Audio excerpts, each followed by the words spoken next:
keenya baga nagaan dhuftanii Dr. Birgoo Caalaati. Har'a akkuma hedduun keessaa dubaroonni hedduun karaa Telegiraamitiinis karaa Feesbuukiitiinis YouTube irrattis karaa koomentiitiin nu gaggaafachaa turtan wantoota dubaroonni yeroo ulfaa yookaan immoo yeroo garaatti baatan gochuu qabanii fi gochuu hin qabne maalirraa akka of eeguu qaban nutti mijettanii na gaafataa turtaniittu. So anis sanumarra dhaabbadhee tan har'a wantoota ijoo 13 dubaroonni yeroo ulfaa yookaan immoo even otoo hin ulfaa'in hin dura yookaan immoo otoo garaatti isaan hin hafin hin dura wantoota ijoo dubartiin tokko beekuu qabdu 13 isinitti muufan dhufee hanga dhuma sagantaa keenyatti nu wajjin tura isin jechuun barbaada. Warri YouTube chaanaalii keenyaaf immoo haaraa taatan YouTube chaanaalii keenya subscribe godhaatoo miseensa ta'a nu wajjin tura. Egaa kallattiidhaan gara wantoota godhamuu qaban kana 13tti otoo hin darbiin dura waa'ee ulfaatti wal qabatee waan tokko waan general ta'e waa'een ulfaa waan bal'aadha. Jijjiirama baay'eetu jira. Riskiin ulfaa wal qabatu hedduutu jira. Achii boodallee wantoonni jiran baay'eetu jiru. Haa ta'utii garuu ani wanta baay'ee barbaachisaa ta'ee fi namni baay'een dubartoonni ulfaa beekuu qaban jedhee yaadu irratti xiyyeeffadha. So innis maalidha? Ulfi jijjiirama uumamaati. Akkuma namni kamuu beeku jijjiirama uumamaa dubartoota irratti mul'atudha. Dubartiin tokko ulfa ta'uu ishee kan ittiin beektullee mallattoon ni jiru. Mallattoon sun yeroo baay'ee naannoo 5 hanga 8 gidduutti naannoo parsantii 90 dubaroota ulfaa keessatti mallattoon ulfaa sun naannoo 7-8ffaa isheetirratti kan inni itti beeksisu. Mallattoolee sunneenis maalidha? Mallattoo ijoon marsaa laguu hafuudha. Mallattoon biraa immoo beelechuu, harmi lamaan dhukkubuu fi saayizii isaa dabaluu, akkasumas immoo fincaan itti baay'isuu, mataan dhukkubuu fi mallattoon komanii hin taane biroollee hin jiru jechuudha. Mallattooleen kunniin mallattoolee ulfaa jedhamu. So ulfi tokko yeroo isaa noormaalidha jechuudhaaf yookaan immoo guyyaan sirriin ulfaa guyyaa marsaa dhumaa guyyaa jalqaba marsaa laguu isheetti argite kaastee lakkaa'ame 7:37 hanga 7:42 37 hanga 7:42 gidduu kan jiru ulfi kun tarmiidha jedhama. 7:37 gadoo ta'e ulfi kun piriitarm leebar yookaan immoo ulfi kun otoo hin gahinaan dhalatu 7:37 gadoo ta'edha. 7:42 booda ta'es immoo ulfi sun 7:42 booda kan turu ta'e post term pregnancy yookaan immoo ulfa guyyaan isaa irra darbe jedhama jechuudha. So ulfi kun mara daa'imti dhalattu sun isa ilaalle ulfaatiin ishee ulfaatiin noormaaliin daa'imari dhalattu giraama 2500 hanga giraama 4000ti. 2500 gadoo ta'e daa'ima ulfaatina xiqqaa yookaan immoo low birth weight jedhamu. 4000 olis yoo ta'e immoo big baby yookaan immoo makrosoomiyaa kan nuti jennu jira san jedhamu jechuudha. So amma kallattumaan gara wantoota dubaroonni gochuu qaban 13 dura isiniin jedhettan isin dabarsaa nu wajjin tura. So durboonni kun maal gochuu qabu? Tokkoffaa akkuma dura jenne mallattoolee kana gaafa arganii fi dubaroonni mallattoo ulfa ta'uu isaanii isaa shakkisiisu kanaan dura isinitti hime kanaa fi mallattoo biraa gaafa argan ulfa isaanii deemanii mirkaneessu. Ulfa isaanii deemanii mirkaneessuudha. Ulfi karaa 3 mirkanaa. Karaa tokkoffaan fincaan laalamuudhaan urine HCG jedhamu jira. Fincaan laalamuudhaan ulfi kan ittiin mirkanaa'u. Fincaan keessatti waan HCG jedhamu jira. Wanti sun naannoo guyyaa 9ffaa irratti argamuu danda'a jechuudha. As early as 9 days guyyaa 9 irraa kaasee ulfi sun keessatti fincaan san keessatti wanti HCG jennu sun argamuu danda'a jechuudha. Wanni ulfaa agarsiisu. Inni lammaffaan dhiigarraa waan amma jedhe kana laaluudha. Inni sun garuu baay'ee beekamaa miti biyya keenyatti fincaanii fi kan laalamu fincaanidha. Inni sadaffaan altaraasaawundii. Wantoota kana sadeeniin mirkanaa kanaaf dubartiin tokko gaafa ulfa ta'uu ishee shakkitu wantoota amma jenne kana gaafa qabaattu ulfa ishee kana deemtee mirkaneessisuu qabdi jechuudha karaa kanneen. Wanti lammaffaan dubaroonni ulfaa gochuu qaban nyaata fayya qabeessa ta'e soorachuu. Nyaata fayya qabeessa ta'e jechuun nyaata albuudotaa fi viitaaminoota garaagaraatiin badhaadhaan nyaata coomatti baay'an jechuudha.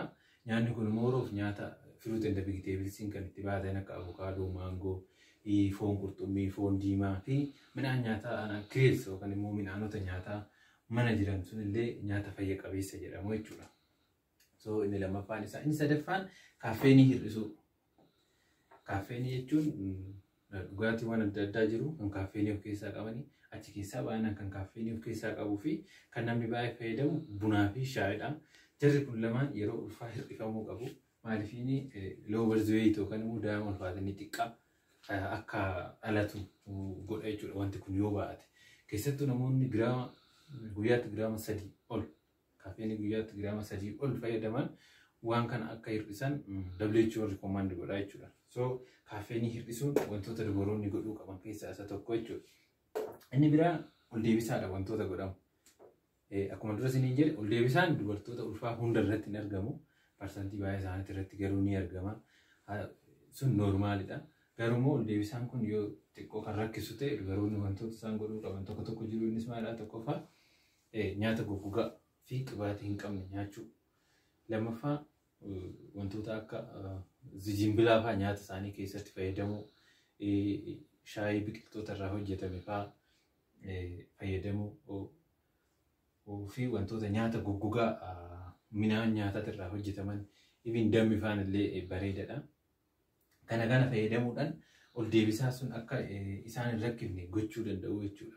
Haa ta'utii garuu ol deebisaan kun dubaroota tokko tokko keessatti akka malee itti hammaatee hyperemesis gravidarum nuti jennu jira.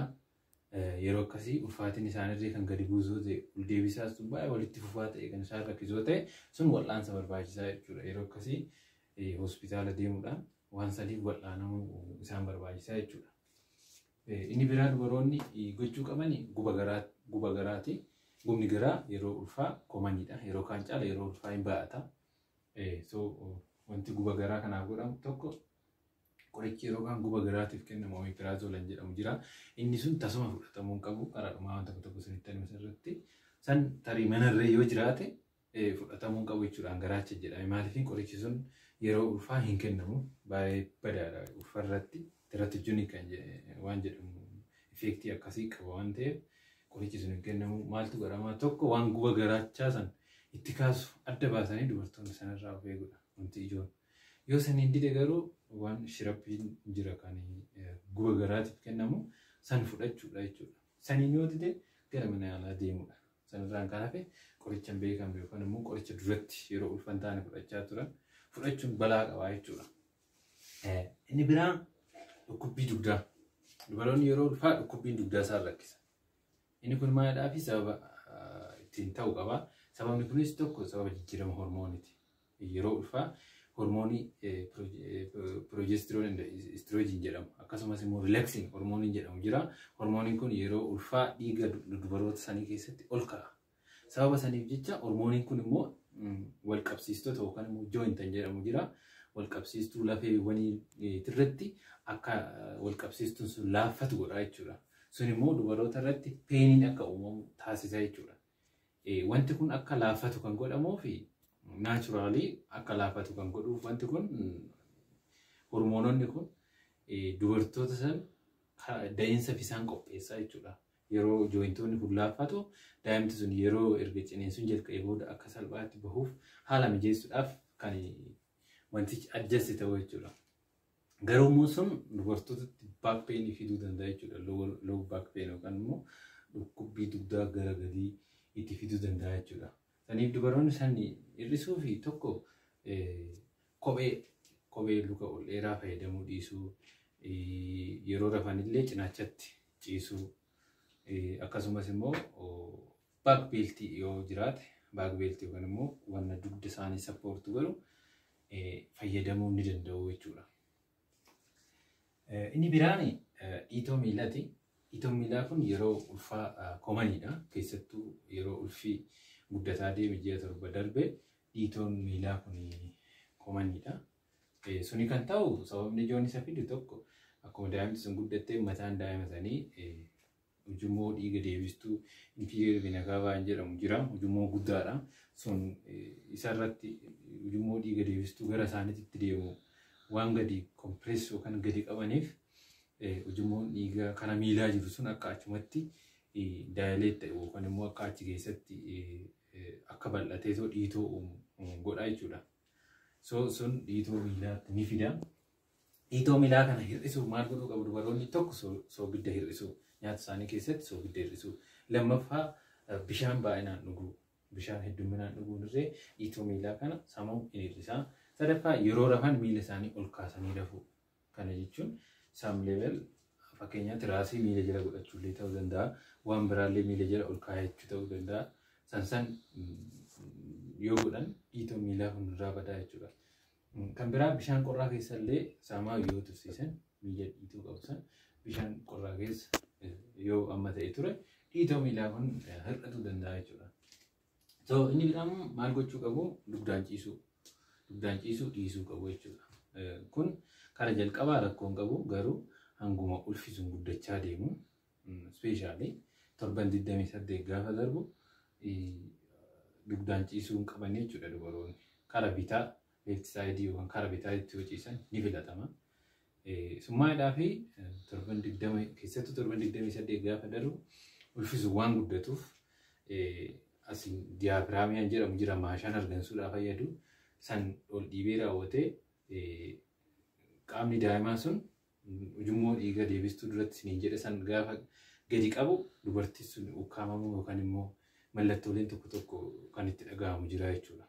Isa san hir'isuudhaaf nageenya haadhatiifis nageenya daa'ima saniitiifis jecha dubartoonni torban 20 booda dugdaan ciisuu qaban jechuudha. Inni biraan sochii daa'imaa hordofuudha.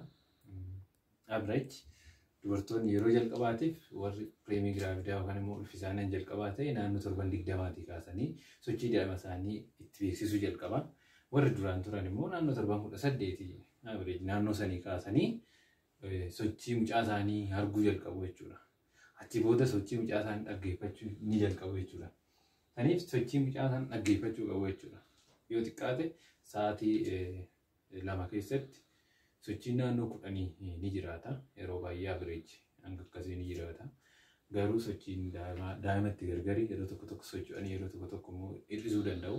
Haa ta'uti garuu yeroo dheeraadhaaf daa'imti duraa socho'aa ture sochiin gaafa hir'isu laalamuu feesisaa jechuudha. Tarii daa'imti sun miidhamee yookaan waan ta'e ta'uu danda'a waan ta'eef yeroo akkasii deemanii laalamuu feesisaa jechuudha.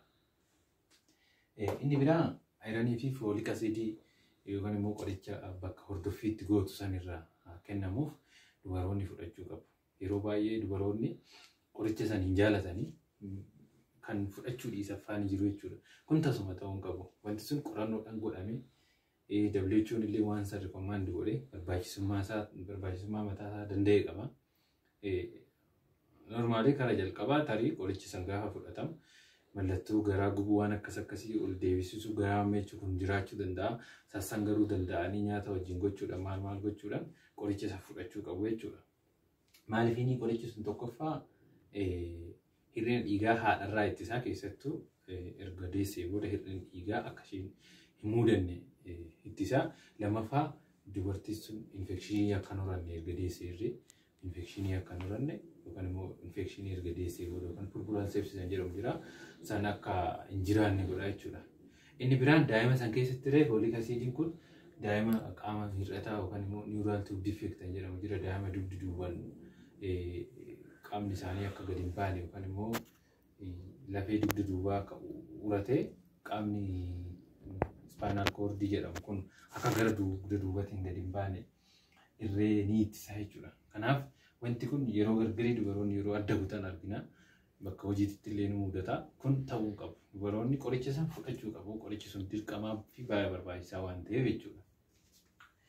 Inni biraan alkoolii fi tamboodha. Inni kun egaa namni kamuu baay'ee ni beeku jedhee yaada. Alkooliin yeroo ulfaa keessattuu karaa jalqabaatitti dhugamuu qabu. Tamboon illee akkasuma wanti sodaatamu alkoolii dubaroonni yeroo hedduu fudhatan fitaal alkool sindiroom waan jedhamu jira. Daa'ima fuulli isaatii fi iji isaa akka malee xixiqqaa ta'e fuulli isaallee abnoormaal feesii fuulli boca sirrii hin taane akka qabaatan godhaa jechuudha. Warra keessattuu warra araada alkoolii qaban keessatti.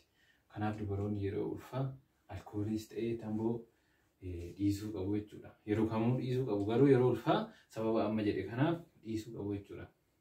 Inni biraa waa'ee wal quunnamtii saalaati. Waa'ee wal quunnamtii saalaa waan baay'ee ifa miti. Haa ta'utii garuu wal quunnamtii saalaa yeroo baay'ee yoom dhorkamallee kan jedhan jiru namoonni yeroo gargarii ni gaafatu. Haa ta'utii garuu wal quunnamtii saalaa yeroo akkanaa yookaan torban akkanaa yookaan ji'a akkanaatti dhorkama kan jedhu hin jiru.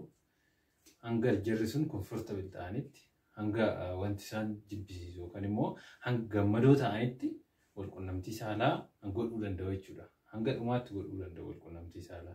Haa ta'utii garuu dubartiin sun otoo ulfataatee jirtu yoo waan akka dhiigaa agarte yookaan immoo dhangala'aa tokko tokko kan argatu yoo taate wal quunnamtii saalaa sun godhamuu qabu jechuudha. Yeroo akkasii dubartiin sun deemtee ta'u ilaalamuu qabdi malee wal quunnamtii saalaa sun godhamuu qabu jechuudha. Sanarraan kan hafe wanti wal quunnamtii saalaa dhorkisiisuu hin jiru jechuudha. Inni biraa fi dhumaa fi kan baay'ee barbaachisaa ta'e waa'ee qorichootaati. Qorichoonni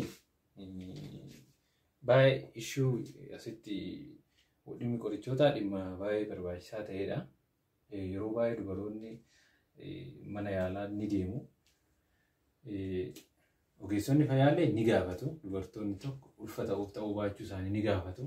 Haa ta'utii garuu yeroo tokko tokko akkasuma fa'aa mana qorichaarraa qorichoota bitatanii yookaan immoo tarii odoo hin himatinillee garaatti hin baadhu fa'aa jedhanii tarii yoo ogeessi isaan amane fa'aallee qoricha haalli itti fudhatamu jiraachuu danda'a. Inni kun of eeggannoo barbaachisaa jechuudha. Dubartii tokko garaatti baattee jennaan yookaan garaatti hafee jennaan even yeroo garaatti akka hafuuf yaadduyyuu qoricha fudhachuu qabdu jechuudha. Keessattuu qorichoonni ofii fudhataman baay'ee miidhaa qabu jechuudha. Qorichi kaategorii 4 qaba. Kaategorii A, B, C, D jedhamee jira. Kaategorii A kun the safest ulfa keessatti anumaa rakkoo hin qabaannedha. Kaategorii B safeidha garuu miidhaa amma ta'e xiqqoo hin qabaatu jedhamee yaadama. Qorichoonni kaategorii A fi B kun baay'umaan jiran. Inni biraa safeedha. D'n qorichi sun almost kennamuu qabu yoo wanni sun dhukkubni sun dirqama qoricha san kennisiise malee qorichi sun yeroo ulfaa kennamuu qabu jechuudha. Inni kun egaa ogeessi ilaalee kaategorii qoricha kanaa ilaalee barbaachisummaa isaa qabanee tarii ajaja malee qorichi inni ofii fudhatan kun ijoollee daa'ima qaama hir'uu, hani dhiibba qaqaa, hani dugdi waa wayii ta'e as jeneraal bakka even amma ulfa san yookaan immoo daa'ima san dhabuutitti illee geechisuu waan danda'uuf qorichi kamiyyuu kan ajajameef kan haakimni isaanii ajajeef ala qorichi kamiyyuu fudhatan qabu jechuudha. Maaliifini qorichi gosa kam akka ta'e waan hin beekamneef dhiibbaa guddaa irratti qabaachuu danda'a jechuudha ulfaa fi haadha san irratti. Kanaaf qoricha kamuu murtee ofiitti fudhachuun hin barbaachisu jechuudha. So generally dubartiin ulfaa tokko wanti bibbeekuu qabdu sammuu wanti waliigalaa fi baay'ee barbaachisoo ta'an kanniini. Haa ta'utii garuu dubaroonni ulfaa kun yeroo ulfa ta'anii jiran kanatti wantoota kanneen illee akkuma jirutti otoo godhu. Egaa dubaroonni walumaa galatti yeroo ulfaa kana wanti isaan beekuu qaban kanniini.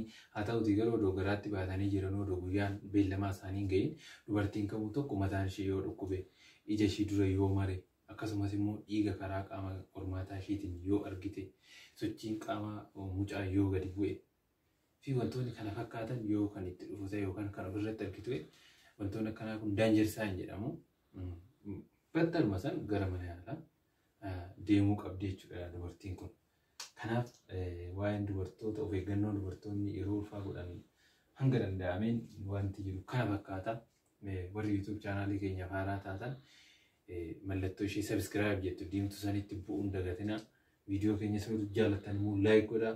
Waan isin hin galle yoo jiraate immoo kommentii nu godhaa. Yeroo ta'anutti irratti isiniif qabannee dhiyaannaa. Fayyaa ta'aa.